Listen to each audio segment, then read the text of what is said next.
Güzel toylar olsun. Allah razı olsun. Kelin salam kıladi, iboblarni giladi ya. Kelin salam kıladi, iboblarni giladi. Kelin mübarek hala poşalar, sizlarga salam yar yar.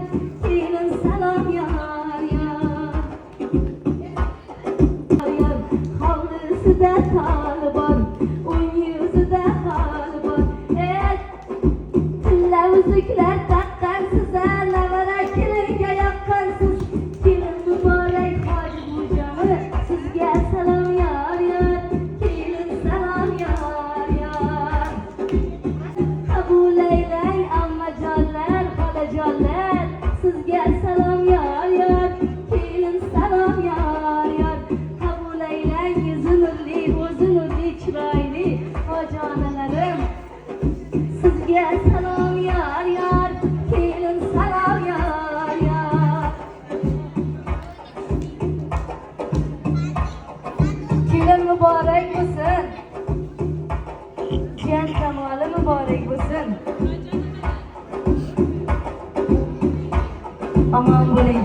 Bobomiz bilan tog'ajonimiz keldilar.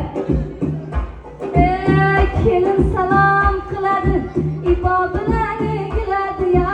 Qabul aylang bobojonimiz, sizga salom yor yor. Kelin salom yor yor. Qabul aylang hoji bobolari, sizga salom yor yor. Kelin salom yor yor. Navara kelinlar muborak bo'lsin.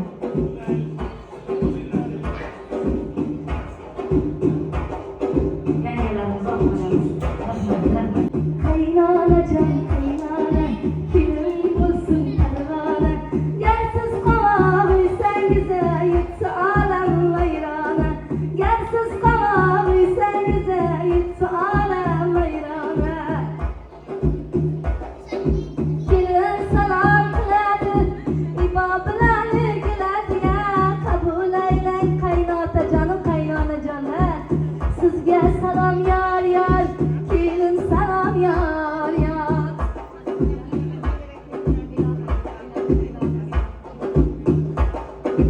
Qabul aylang qaynotasi, qaynonasi, sizga salom yor yor.